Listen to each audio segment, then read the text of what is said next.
अस्सलाम वालेकुम नाज़रीन इकराम, आज इस चंद मिनट की वीडियो में हम आपको पाकिस्तान की इकॉनमी और लिए गए बैरूनी कर्ज़ों के बारे में चंद अहम फैक्ट्स बताने की कोशिश कर रहे हैं जो वाकई पाकिस्तान के लिए परेशान कुन है।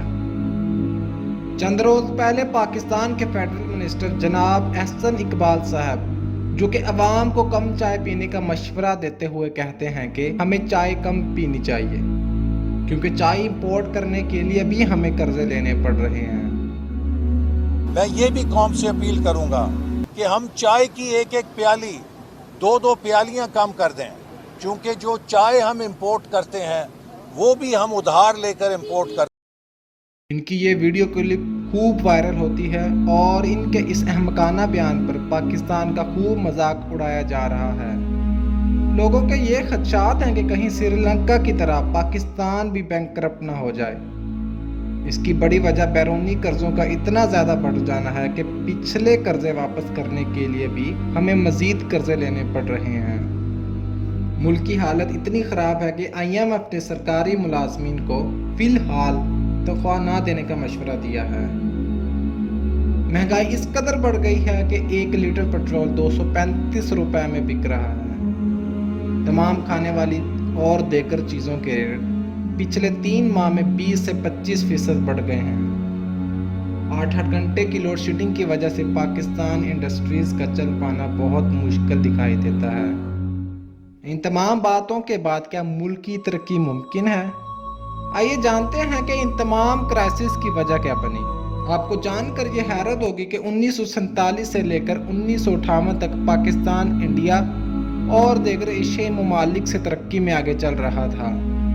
साउथ एशिया की फास्टेस्ट ग्रोइंग इकॉनमी था। लेकिन प्रॉब्लम क्या हुई? प्रॉब्लम यह कि एक अच्छे प्लान के साथ छेड़छाड़ किया गया।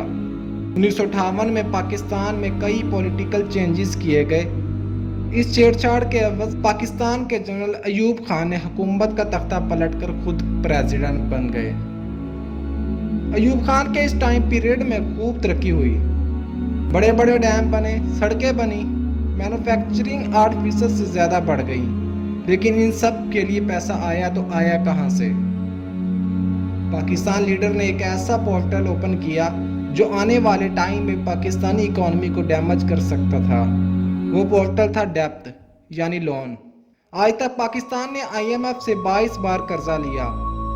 सिर्फ IMF से नहीं बल्कि वर्ल्ड बैंक और चाइना से भी खूब पैसे लिए गए।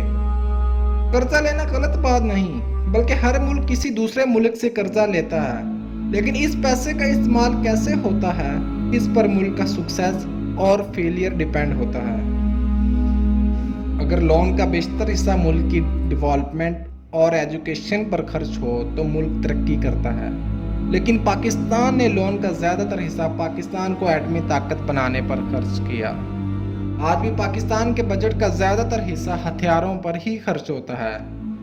हमें ये बात समझने की ज़रूरत है कि अगर जंग होती है तो नुकसान जीतने वाले और हारने वाले दोनों का होता है। जनरल अयूब खान के दौर में लिए गए कर्जे जो कि मुल्क की तरक्की में इस्तेमाल हुए, इसके बाद आने वाली हुकूमत ने कर्जे लेने शुरू कर दिए। उन्होंने वक्ती तौर पर कर्जे लेकर मुल्क की तरक्की का पहिया तो चलाया, लेकिन कर्जे और इन पर लगने वाले सूद पाकिस्तान की इकॉनमी को अंदर से डैमेज कर रहा था। 2013 से 2017 में नवाज शरीफ की हुकूमत ने तकरीबन 17 बिलियन डेब्ट लिया। कर्जे का ज़्यादातर हिस्सा अपर पंजाब की तरक्की में खर्च हुआ। मेट्रो बस ऑरेंज लाइन बनाई गई, तालीम पर भी खर्च किया गया, नई सड़कें बनाई गई। नवाज शरीफ की दौरे हुकूमत में लोड शेडिंग का भी खात्मा हुआ। फिर 2018 से लेकर 2022 तक इमरान खान साहब की हुकूमत आई और उन्होंने मुल्क की तरक्की का बुलंद तरीन कर्जा लिया। उन्होंने $57 बिलियन का कर्जा लिया, जिसमें से सिर्फ $26 बिलियन वापस किए गए। SBP डाटा के मुताबिक पाकिस्तान का मौजूदा कर्जा तकरीबन $45 बिलियन है, जिसमें से 31 बिलियन सिर्फ इमरान खान साहब की हुकूमत में लिया गया। अब मुल्क का कर्जा इस कदर बढ़ गया है कि कोई और मुल्क कर्जा नहीं दे रहा। अब शहबाज शरीफ की हुकूमत कर्जा लेने के लिए IMF से राब्ते में है और IMF को खुश करने के लिए मुल्क में महंगाई का तूफान ले आई है। पिछले दिनों खबर आई है कि चाइना ने पाकिस्तान को $2.5 बिलियन देने की मंजूरी दी है। पाकिस्तान ने अब तक चाइना से $19.4 बिलियन का कर्जा लिया है, लेकिन चाइना हमें इतना ज़्यादा कर्जा क्यों दे रहा है? अगर चाइना किसी को कर्जा देता है और अगर वो मुल्क कर्जा वापस नहीं कर पाता तो चाइना इस मुल्क के कीमती एसिड हथिया लेती है। इसी तरह पाकिस्तान के साथ भी हो सकता है। चाइना पाकिस्तान को सख्त शराइत पर कर्जा देकर अपना फ़ायदा बनाती है। पाकिस्तान में चाइना से लिए गए कर्जे से बनने वाले प्रोजेक्ट में ज़्यादा तादाद चीनियों की ही होती है। इसी तरह अगर वो प्रोजेक्ट कामयाब हो तो भी चाइना को फ़ायदा होता है और अगर ना हो तब भी चाइना ही फ़ायदे में है। अब खबरें चल रही हैं कि चाइना दिए गए कर्जे के एवज गिलगित बिल्तिस्तान लीज पर ले रहा है, जिससे चाइना अरबों डॉलर का फ़ायदा कमा सकता है। अगर पाकिस्तान मजीद कर्जे नहीं दे पाता तो गिरवी में पड़े पाकिस्तान के कीमती एसिड्स खतरे में हैं। नाज़रीन इकराम, अगर वीडियो पसंद आई हो तो चैनल को सब्सक्राइब और वीडियो को लाइक करना मत भूलिएगा।